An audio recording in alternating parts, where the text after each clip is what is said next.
a fate. This is the way. Truth is, I am Iron Man. Tells me when you'll remember this. Hello, critics, non-critics, and friends. Welcome to the Film Optics Podcast, where we take a glance into blockbusters, indie films, and everything in between. I'm your host, Christian, and as always, I'm accompanied by my partner in film, Devin. And today, we're here to present our review of Argylle.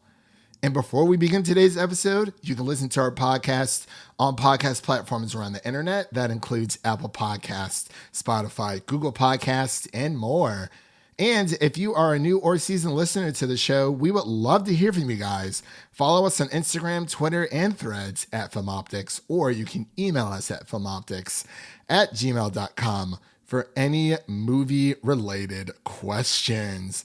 Devin, what's going on, man? It feels like forever. Happy Thursday. Happy Thursday again. I think we recorded last Thursday, if I'm not mistaken. I think we did, for our most anticipated movies of 2023, or 2024, I should say. But how you been, buddy? I've been pretty good. Just getting through the week.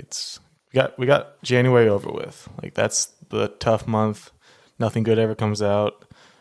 Just where a movie's gonna die usually. And this year, It was more so true than not. I mean, we got Mean Girls. That was a good one. But other than that, just not a lot going on. Yeah, I mean, it is officially Black History Month, February 1st, as we are recording this review of Argylle. So that's something to celebrate, I think, for sure. But yeah, January is officially over, and it's bittersweet, but, you kind of just got to get through the beginning of the year. Like you said, January's over. There was a few movies that we covered throughout January. It was kind of like 50-50, I think, with just like television as well. But gosh darn, there's been so many late releases in December of 2023. They kind of spilled over into January 2024.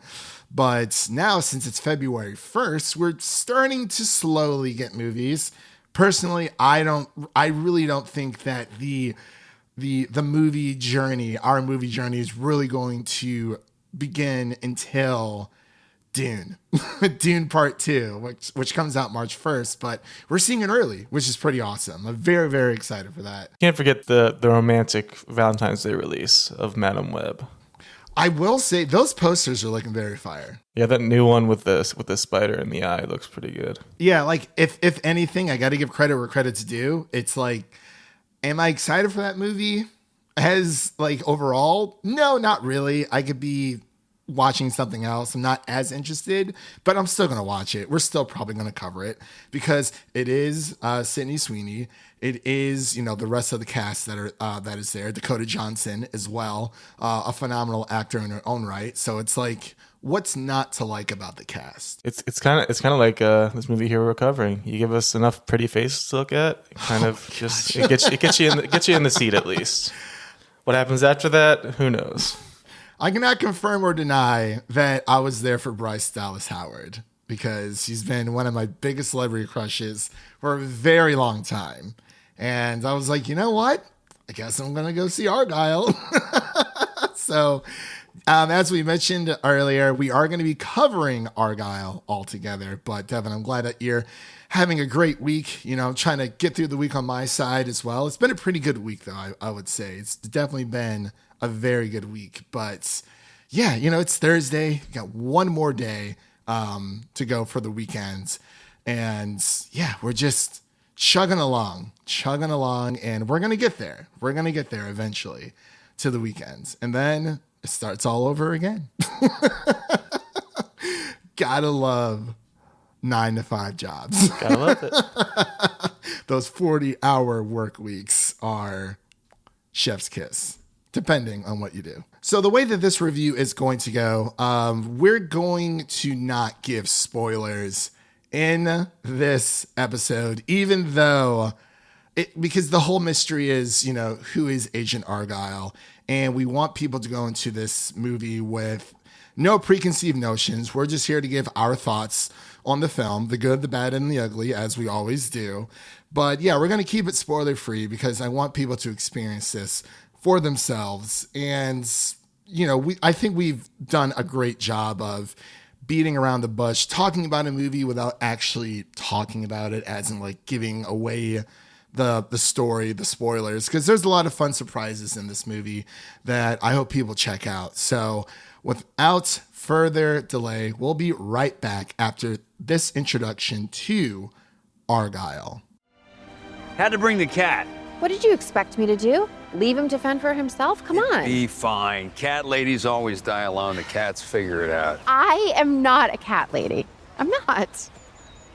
And what's your problem with my cat? Exactly. He's really cute. He's cuddly. He's loyal. Please. He's kind. You suddenly drop dead. That cat's chewing your ears off within 48 hours max. Which, with you around, gets more likely by the minute. And we are back. You just heard a little clip from the movie Argylle, and the director of this film is Matthew Vaughn, and the writer includes Jason. Is that F-U? There's a couple ways you can go about pronouncing that one. I know, and I'm hesitant right now. I'm just gonna say I'll just go the safe route. Fuchs. Fuchs. Yes, let's for we are a clean podcast here. So Jason Fuchs. I believe that's the name of one of the characters in Barry, if you've been watching that one. I need to get back on it, man. I got like halfway through season 1 and I got distracted with other stuff and I never went back to it, and I need to. There's so much good TV out there that I still haven't watched. I want to watch Barry, Curb Your Enthusiasm. They're both on Max. And gosh, there's just so much. There's so much going on, and it's very overwhelming at times, I'm not going to lie. And it's going to get harder and harder as the year goes on. But yes, the writer for Argylle is Jason Fuchs. Thank you very much for that, Devin, because I was going to go a whole nother avenue for that. So I'm glad that you're my right-hand man on that. And this movie stars Henry Cavill, Bryce Dallas Howard, Sam Rockwell, Dua Lipa, and more. Bryan Cranston's in this movie. Ariana DeBose. Like, this is a star-studded cast. And of course, we have John Cena. He's also in this movie for a little bit as well. But yeah, we're just going to dive straight into our initial thoughts here. I'm going to pass it over to Devin so he can give his thoughts on Argylle. Yeah, going into this one, I was definitely trying to keep an open mind because I was never really a huge fan of the Kingsman movies. I guess it's a trilogy as of now. I'm sure there's going to be more in the future, but for whatever reason, those movies just didn't really like reach me. They just didn't really work for me. I did love, obviously, Kick-Ass was also Matthew Vaughn, and he also did X-Men First Class. So obviously those two were really great ones, but then the Kingsman trilogy just didn't really do it for me. So I went into this one just kind of trying to clear that slate and trying to come in clean. And like you said, this cast is amazing. There's just top to bottom, just stars everywhere. And Dua Lipa is, is this her first acting role? I think so. She was in Barbie, technically, yeah. Oh, yeah, she was. Yeah, she was. But it's like her first, like, she's got lines and everything. She's got lines. So yeah. It's her first role. Making baby steps here, but she did a good job. I will say, as far as the movie goes, there's a moment where I want to say it's about halfway through. That's what it felt like, at least, where it is revealed who Argylle is. And obviously, we aren't going to reveal who that is. We're not going to spoil that. It's pretty funny on the internet, on Twitter, where it's become a huge meme. Everyone's like, can't wait in 5 days to find out who Argylle is. Like, it's just become this big meme. That feels like it's pretty funny and feels pretty natural. But up until that point, I was really enjoying it for the most part, because I feel like Sam Rockwell brought a lot of energy to the role he had, and he was definitely bringing a lot of charisma to this movie. And him and Bryce Dallas Howard's character were working really well together. I was very curious to see where the story was going and trying to figure out what exactly was going on. And then we get that reveal, and then it feels like from that point on, it just kind of falls flat for me. And just a lot of weird decisions are made, and just a lot of just odd choices, and a lot of like sad CGI, where it's like, why are we doing this? Why is this all CGI? Why does it look like this? It felt like none of it was like on location. Like it felt like every scene was CGI, and we just weren't anywhere but on a green screen. Blue And screen, green screen, all that. Yeah, and a lot of it just looked really rough. Like it looked like it was CGI. Especially towards the end, there's a couple of scenes where it was just honestly hard to watch, where there's just a full CGI and there's just a bunch of stuff going on the screen. You don't really know what's happening. You can't really see what's happening. It just looks so messy.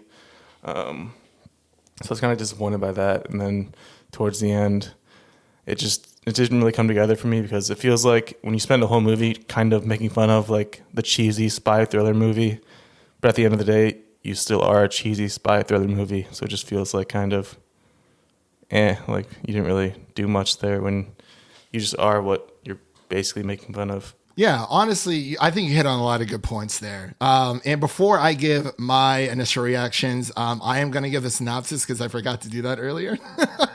But if you couldn't tell from Devin's initial reactions, this movie is about a reclusive author who writes espionage novels about a secret agent and a global spy syndicate realizes that the plot of the books that she's writing starts to mirror real world events in real time. So we have seen movies like this before, especially when it comes to The Lost City that came out last year with Sandra Bullock and Channing Tatum and Daniel Radcliffe. It was basically the same premise, but obviously this is something a little bit different. But I just wanted to throw out the synopsis there because I totally blanked on it earlier. So I went to the streets of Twitter, like I always do, and I posted my thoughts on our podcast account at Film Optics. That is Optics with an X. I said that Argylle embraces its identity with no regrets. It's extravagant and dramatic, but trimming off 30 minutes could have enhanced its overall experience. Nevertheless, I found it enjoyable, and those action scenes were fantastic, and the cast had great chemistry, and it is a hell of a time. That is just like a general oversimplification of my thoughts, because I do agree with you, Devin, when you get to about the first half of the movie, all the way leading up to revealing who Agent Argylle is for me at least, it's fun, it's fast paced, but it feels like as soon as you get to that point where they reveal who Argylle is, the movie slows down for like 30 minutes. And then it picks up at the very end. But I like how it is a cheesy action spy movie, but I feel like it's also trying to be serious at the same time. And I feel you have to lean either one way or the other. And I feel like if they would have just led 100% full tilt, full time into the cheesiness and like the meta humor of spy thriller movies or just spy movies in general, like Kingsman. Yeah, the first Kingsman I really like. I didn't really care for the other two, especially not the last one. But this one, because I think this is in the same universe. I'm not entirely sure. Yeah, I don't know if that gets into spoilers or not, but there is a mid-credit scene. Yeah, so there's a mid-credit scene, but because I thought that they revealed that this was in the Kingsman universe. Like, I'm pretty sure I thought it was. Or do you think? Yeah, I guess it's pretty safe to assume. Yeah, because I mean, the style is there. You know, it's Matthew Vaughn, so it's like, why is it not? But I'm pretty sure that people knew this was somewhere in that universe. I don't know where exactly. If it's like, you know, everyone's trying to build their own universe nowadays. But as I was saying with the film itself, like, yeah, there's about 30 minutes where they could have just like shaved off, because I think the runtime. And 30 minutes is crazy. Like, that's a lot. Like, I agree. Like, but it's just like usually we're like, okay, maybe 10 to 20 minutes we could have taken off, but 30, it's just like, that just shows how much this movie just kind of dragged on towards the end. It just it just wouldn't end. Just kept going. And I think the pacing is probably my biggest issue with it. It's coming in around 2 hours and 19 minutes. So I mean, even 40 minutes, like 30 minutes from there. Smooth hour 40 would have been lovely. I mean, Devin's like, you know what? Let's make it an hour 20. Whatever Let's it takes, make it an hour. gotta get down to that. Whatever the minimum for feature length film is. I think that is like an hour or an hour 20. Yeah. Hour 20, hour 30. Yeah, that's like around like where kids animated movies are. But yeah, it was too long, and the pacing was great at first. You know, you had Dua Lipa, which I think was more of an issue, at least for me, because she's not really in the movie, like at all. Same with Henry Cavill. I mean, he's in it definitely more, but it's like he's like the front. I mean, that's part of the reveal. Like he's front and center of everything, but not really the case. Like if you're going into this expecting it to be Mark or Henry Cavill and Dua Lipa, then it's just not what it is. We're gonna say Mark Ruffalo. He looks like a Mark, especially with that haircut. This haircut is very. That's a terrible Yeah, it's haircut. not a good one. That is a terrible, terrible haircut he's got going there. But hey, Henry Cavill's getting that bag. That's all I care about. But yeah, as I was saying, I feel like the cat has more screen time than Dua Lipa. Yeah, they're definitely trying to reach that female audience with that one, and Henry Cavill. They're trying to get that double dip. Like, oh, there's a bunch of cat ladies out there, and they love Henry Cavill. Let's get them in the theater. And that's the issue. It's like I feel like they're like Dua Lipa's all over the marketing for this movie, but I feel like she's there for marketing, and that's it. She doesn't really have a role. Yeah, it's like 5 minutes. Like if anyone out there, like if you've seen the trailer for Argylle, you've seen Dua Lipa's like scenes in the movie.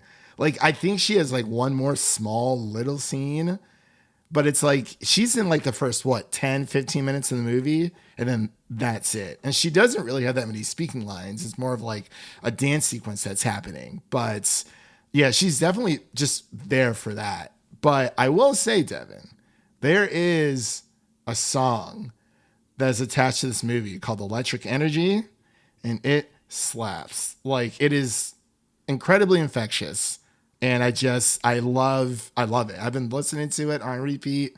I'm like, this might show up in my Spotify rap of 2024. I don't know, but it's a banger, and I think you should listen to it.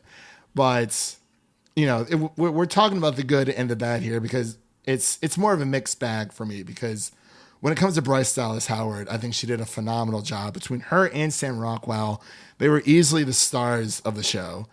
Samuel Jackson literally just got paid to watch basketball the entire time within the movie. We gotta stop putting Samuel L. Jackson in movies with cats, because it just does not gonna spoil anything, but we just gotta stop doing that. Well, yeah, with Captain Marvel, the Marvels, all that stuff. Yeah. I don't know. Is Samuel Jackson a cat person? I was actually looking at the trivia, and it said that Henry Cavill is allergic to cats. Is he really? Oh, yeah. Then they definitely got to stop doing that. They definitely have to stop doing that altogether. But yeah, I mean, there's so much to like about this movie, because, like I said, I love the action sequences here.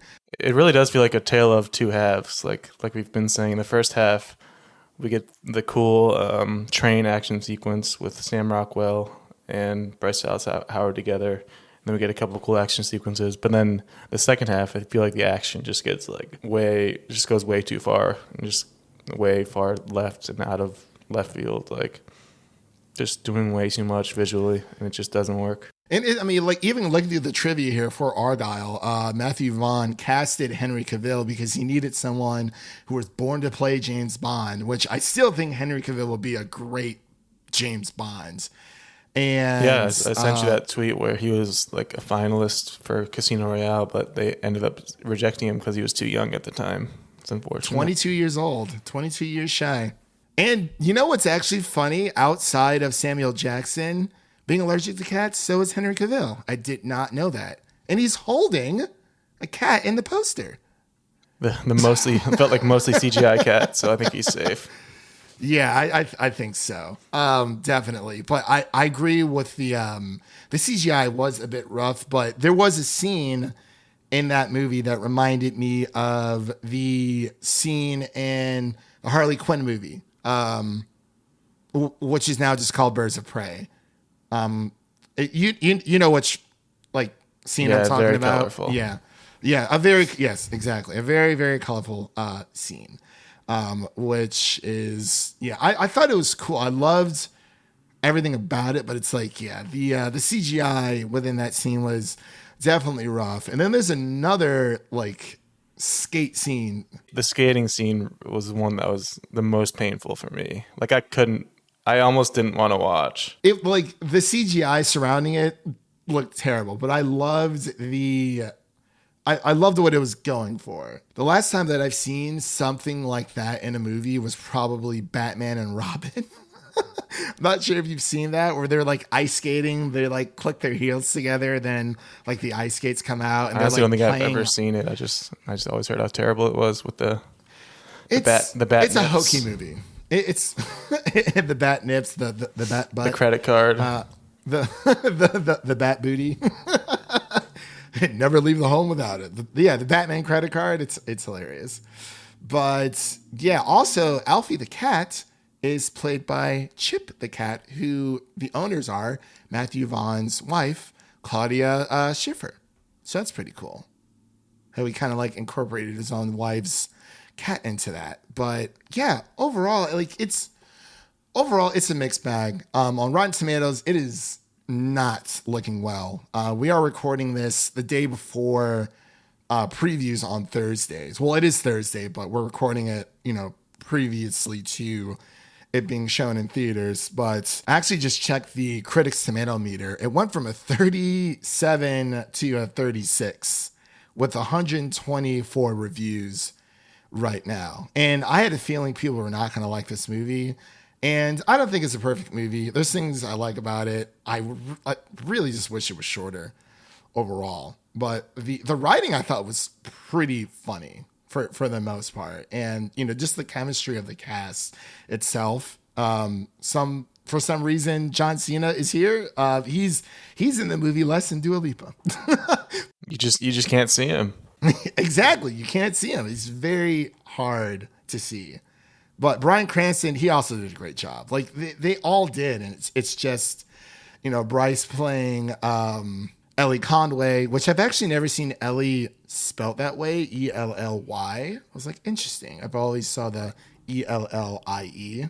I'm like, that's an interesting way to spell Elly. But yeah, it's a fun ride. It's just, we kind of knew what this movie was going into it. Like if you've seen the trailers, They showed way too much. They showed the trailer so often. I feel like I've seen it 20 times by now. Just every preview for every movie it's been at. Yeah, it's just I can't hate this movie, but I feel like we have carefully picked it apart to where it's just like there's things to like about this movie, and I think people should go see this movie, and I think that they should make their own opinion of it because, like I said, this movie is going to get dragged through the mud when it comes to critics. And I've read a few critics' reviews, and there are things that are valid when it comes to it, but some reactions I've seen, I feel like it's just there was just. They found an outing, they found an opening to crap on a movie that knows exactly what it's supposed to be or what it is. And it's really not trying to be anything different, but that's not saying that it could have been just this full throttle, silly spy movie altogether. But I've seen some pretty harsh takes on this. I'm like, okay, it's not the best movie. It's January. This movie comes out February 2nd. So in theaters, but it's like I don't think it's going to do big numbers. Yeah, it's already looking pretty rough. I think it was $200 million budget, and the predictions for the first weekend are $20 million. 20 million? Okay, I was going to say 25. Yeah.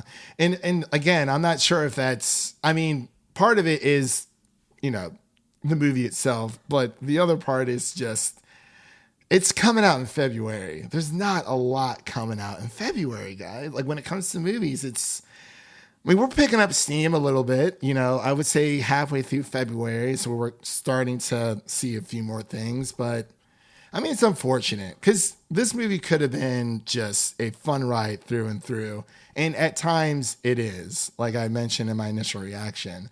I had a great time with it altogether. Like, I did find it enjoyable, but that doesn't mean that there aren't things that I was like, well, could have changed X, Y, and Z. And yeah, like the second half of the movie, it's like the first half was super silly and fun. And then after the reveal of who Argylle is, then it got like super serious. And it's like, they didn't really give me enough time to care about these characters, really outside of Bryce Dallas Howard's character, Elly. And maybe her characters in her books. But and the cat. Outside of that, I was like, oh, yes, the cat, Alfie. Alfie was... They definitely made you want to care about the cat, that's for sure. Yeah, we're not even cat people. We're not even cat people. So it's like, they definitely tried, for sure. But, Devin, was there anything else you wanted to add? I apologize for hogging the mic on this. I just had a lot to say about this. And, yeah, did you have anything else you wanted to add to the conversation? Yeah, I think we covered most of it. Did a good job of trying to skirt around the spoilers because there are a lot of spoilers for this one. Obviously, the big Argylle reveal is what the big meme is all about, so definitely got to keep that under wraps. But apparently, it was spoiled in 2021 when it first got announced. So if you seen that tweet, then you've already been spoiled. Exactly. Yeah, and we're not going to say because there's a link for that tweet as well. But we're not going to post it like in the episode notes or anything. But if you've seen the tweets and you've seen the article, then you already know. But yeah, it's, there are, like I said before, there are other movies out there that kind of have the same premise. Like I said earlier, The Lost City, that was so silly through and through, and it was just perfect. And it was also probably 40 minutes shorter, like we've been saying. Yeah, I definitely do remember enjoying Lost City as well. Yeah, I did too. Yeah, we covered it. It was great. Nice, simple. Hour 52, so 30 minutes shorter, just like you said. Wow, my God, I was right on my money. I'm a soothsayer. Look at me go. This is crazy. But yeah, let's get into our final thoughts and our ratings for this, Devin. What are your final thoughts and ratings for Argylle? Yeah, final thoughts. I was invested in the first half. I was enjoying the chemistry between the two main characters. But then once the reveals start hitting, there's a lot of twists and turns that they attempt to throw at you. It just doesn't really work for me. And I think the second half is very messy, and they jump the ship a bit where there's just a lot of CGI and just a lot of weird decisions. And it does not come together in the end. As far as the score goes, I'm sitting at like a 49. Like it really feels like I said, it's just the story of two halves. Like it's like the Lions, great first half, and then that second half just could not bring it home. I can't believe they blew a 17 points. A 17-point lead. They blew that 17-point lead. That was terrible. And also, I was just looking back at the Lost City trailers, and it looks like they filmed on location. At least in a location. Like, it wasn't all CGI. Like, that's part of what makes that feel a little easier to watch. Right. And there were locations in Argylle, especially like the vineyard area, which I thought was pretty cool. But apparently, before I give it my final thoughts and ratings, like you said, this movie cost $200 million movies to make. This is Matthew Vaughn's most expensive film and the most expensive film produced by Apple, tied with Killers of the Flower Moon. And that movie was longer and looked a lot better. It was just better altogether. Yeah. But yeah, and I was failed to mention this earlier. Yes, this was produced by Apple and Universal Pictures. So it is like an Apple film. So at some point, it's definitely going to come to Apple TV Plus, and yeah, I'm assuming it will. It will at some point for sure. But yeah, this is not Samuel Jackson's first time working with Matt Vaughn, because he was also in the Kingsman: The Secret Service movie in Matt Vaughn's previous spy movie. So yeah, it's safe to say that this movie is tied to the Kingsman universe or tied to those movies. Because I mean, come on. But much like Devin said, I kind of agree with him on a lot of things. It's just, like you said, it feels like a movie of two halves. There were things I really thought were just like fun and kooky and amazing. You know, everyone's performances were great, but yeah, that CGI was rough. And knowing how much they sunk into this movie, again, and we've talked about this, where it's like they sink $200 and $300 million into these films, and it doesn't reflect on screen. It's like, where did the budget go? Did it go to the actors? Because this is a star-studded cast. But Devin, you said you gave this movie a 49%, correct? Correct. Oh man, going into this review, I was going to be like, yeah, I was going to give it a solid 60. That was going to be my original score. But after we've talked about it, I got to drop it down to like a 50 out of 100. I got to. Yeah, right down the middle. Half and half. It's happy. Did someone order the half and half coffee? No. Yeah, just right down the middle. I mean, it sucks because, you know, going into it, I was like, yeah, I was on like this high. I'm like, oh, this is like a really fun movie I think people will like. But man, that runtime, that pacing, those are like my two biggest issues with it. But, you know, I wish it was better. But just because, you know, we are ranking this on the lower scale does not mean that we don't think people should go see it. Because I think people should go see it, like we said. And for them to form their own opinions about it as well, because it is a fun popcorn flick. It's just through a critical eye. I'm like, you know, we've seen better. We've seen better, but our hats off to the cast and crew for doing their best. And like I said, go look up Electric Energy on Spotify. It's a banger of a song. I absolutely loved it. But with all that said, that does conclude today's episode. If you enjoyed what you heard, make sure to subscribe to our podcast on your preferred podcast platform of choice. And make sure to follow us on Twitter, Instagram, and Threads at FilmOptics. That is Optics with an X. And don't forget to share an episode of our podcast with a fellow movie lover in need, whether it be your mother, your brother, or your significant other.